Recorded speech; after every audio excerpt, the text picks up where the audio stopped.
కేవలం 7,999K up to 10 kgs వరకు బరువు తగ్గి అధిక బరువు నుంచి వచ్చే ప్రధాన సమస్యలను దూరం చేసుకోండి.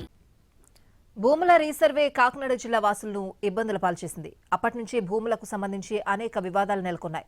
వాటిని పరిష్కరించాలని ప్రభుత్వం ఆదేశించిన క్షేత్రస్థాయిలో ఆ పరిస్థితి కనిపించడం లేదు. దీంతో భూముల క్రయ విక్రయాలు జరగడం లేదు. గత ప్రభుత్వ హయాంలో కాకినాడ జిల్లాలోని 20 మండలాలు 292 గ్రామాల్లో భూముల రీసర్వే నిర్వహించారు. ఆ తర్వాత అనేక వివాదాలు నెలకొన్నాయి. కొన్ని చోట్ల భూ యజమానులు లేకుండానే సర్వే పూర్తి చేశారు. భూముల విస్తీర్ణం తగ్గిపోయిందని కంప్లైంట్లు వచ్చాయి. రికార్డులో ఒకలాగా, ఫీల్డ్లో మరోలాగా భూముల వివరాలున్నాయి. భూమి హద్దులు మారిపోయాయి. పాస్బుక్లలో ఉన్నదానికి సంబంధం లేకుండా పోయింది. హడావుడి సర్వేతో కొన్ని చోట్ల 22A నిషేధిత భూముల జాబితాలోకి వెళ్లిపోయాయి. ఇతర ప్రాంతాల్లో ఉంటున్న వారు ఈ రీసర్వే వల్ల ఎక్కువగా నష్టపోయారు. అయితే రీసర్వే వల్ల ఇబ్బందులు ఎదుర్కొంటున్న వారిపై ప్రభుత్వం దృష్టి పెట్టింది. వారి సమస్యలను పరిష్కారం చేయాలని అధికారులకు ఆదేశాలిచ్చింది. కానీ క్షేత్రస్థాయిలో అవి అమలు కావడం లేదు. జిల్లాలో దాదాపు 11,500 మంది భూముల సమస్యను ఎదుర్కొంటున్నారు. అందులో 80% మంది భూముల రీసర్వేతో ఇబ్బందులు పడుతున్నారు.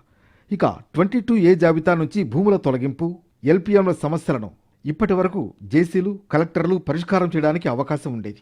దాన్ని మరింత సరళతరం చేసేందుకు ఆర్డీఓలకు అధికారం బదిలీ చేశారు. అయినప్పటికీ క్షేత్రస్థాయిలో ఎటువంటి ఉపయోగం లేకుండా పోయింది. ఫలితంగా భూములు అమ్మాలన్నా కొనాలన్నా సమస్యలు తప్పడం లేదు. భూమి వారిదే, హక్కు వారిదే అయినప్పటికీ దాన్ని ఉపయోగించే అవకాశం లేకుండా పోయింది. దీంతో నిషేధిత భూములు, చుక్కల భూములు, ఇనాం భూముల సమస్యలను పరిష్కారం చేయాలని బాధిత రైతులు కోరుతున్నారు. కొందరు ఇదే అదనుగా భూములు కబ్జా చేస్తున్నారు. జాయింట్ LPMలపై స్పష్టమైన ఆదేశాలు ఉన్నా ఆ దిశగా కసరత్తు మాత్రం జరగడం లేదు. భూ సమస్యలు పరిష్కారం కాక బాధితులు కలెక్టర్ కార్యాలయం చుట్టూ తిరుగుతున్నారు. కానీ వాటికి మాత్రం మోక్షం లభించడం లేదు. మొత్తానికి భూములు రీసర్వే అనేది పెద్ద గందరగోళంగా మారింది.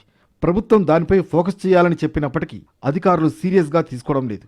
ఫలితంగా భూ యజమానులు తమ భూమి మీద తమకు ఎప్పటికీ హక్కు కల్పిస్తారని అధికారులను ప్రశ్నిస్తున్నారు. తమ భూములను నిషేధిత జాబితా నుంచి తొలగించాలని కోరుతున్నారు.